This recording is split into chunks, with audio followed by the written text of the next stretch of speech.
Hello and welcome to Mr. Summerhayes' video podcast on medicine in the Dark Ages. Okay, to understand a little bit about medicine in the Dark Ages, you need to know about their civilization. Well, the Roman Empire had gone from about 476 AD. It was no more. These people had invaded. These people were called the barbarians. And they comprise of people like the Goths, not the Goths that you probably know, but they were called the Goths, and the Vandals, and the Celts. And the word barbarian actually comes from the word beard. So let me give him a white beard, and let me give him a black beard. Beautiful. In Britain, the Saxons had invaded. The Saxons, a fine body of men, especially that one there. And this brought a totally different system to the one that had been under the Romans and even the Greeks. They were local lords who owned and protected their serfs, and they had no time or money to study medicine. There was very little reading or writing, which is one of the reasons why it's known as the Dark Ages. So communication was difficult, and the works of these guys, Galen and Hippocrates, were lost in the West anyway, although they were carried on in the Middle East with Islamic medicine. The technology that the Romans had built up for public health were most often abandoned, even abused by throwing rubbish into the baths and stuff like that. Some of them obviously survived, but they weren't used like they were in the Roman times. Most of these people were very religious. The Christian religion had usurped all the other Roman gods that they used to have, and most people in Western Europe worshipped God with the Roman Catholic Church. They were also quite superstitious as well, but that actually became more so after the Dark Ages in the High Middle Ages. There was a definite authority, and people believed what they were told by those people in authority, i.e. the people in the church or their lords. That led to people not questioning what the church or their lords told them, so there were no experiments. Okay, there were no universities. So not a lot of study was done on medicine.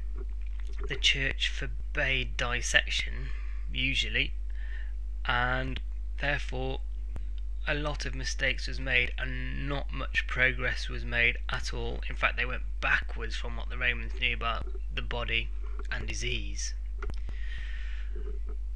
Surgery was a different matter. There was a lot of warfare and fighting, and obviously they would have to deal with the wounds, which they were quite good at. Trepanning was possibly used in surgery. Cauterization, here's a cauterized bit of a boil on the skin, was used, and to heal up wounds. They would have used alcohol for anesthetics to numb the pain. And so we move on to diagnosis and treatment. Well, herbs would have been used, as usual, as they always have done, even since prehistoric times, especially one called mandrake, which was used for a lot of things, including sleeping potions. They would have also used charms, amulets,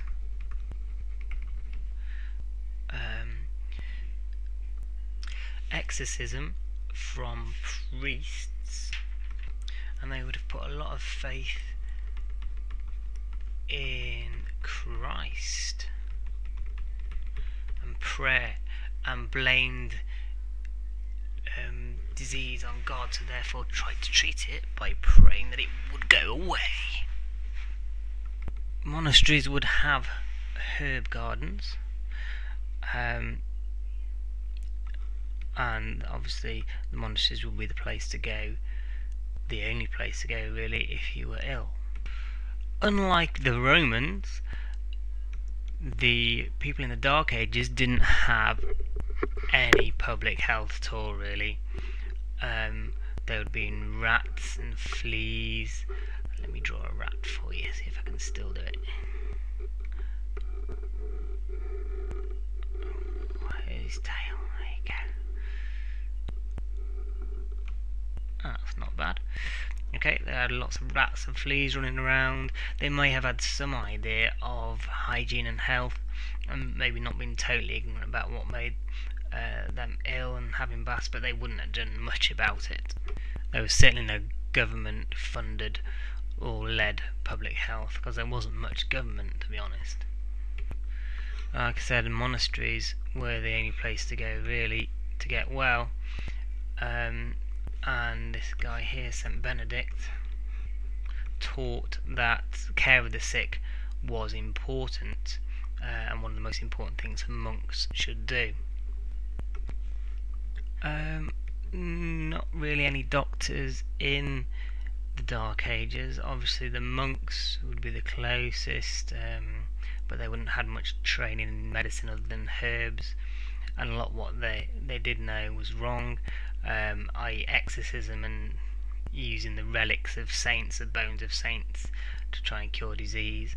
In other places, druids would have been used, which are kind of like the Dark Ages version of the witch doctors. But overall, things went backwards. I mean, even the theory of the four humours wasn't used much in the Dark Ages,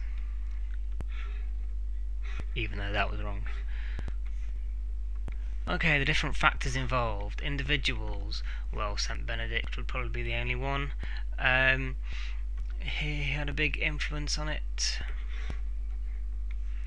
Technology, some use of surgical implements for war wounds, but that's about it. In fact, it went backwards because of the lack of technology compared to the Romans. War, a big factor that actually, obviously because they were still fighting, did help them improve some first aid and surgical techniques. Chance really doesn't come into it.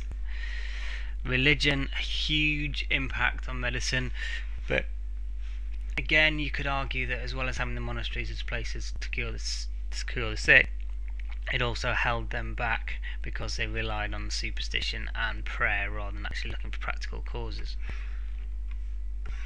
Government, not really, not a lot of it, definitely nothing that would improve medicine. Communication, massive problem because very few people could read or write, so as you can see it's almost gone back to pre-Roman times. And trade, well, trade brings us nicely on to the next bit, Islamic medicine, where the trade and even warfare meant that there were links between the Islamic world and the Western world, which brought some of their ideas and some of the ideas of Galen back into the West. Goodbye.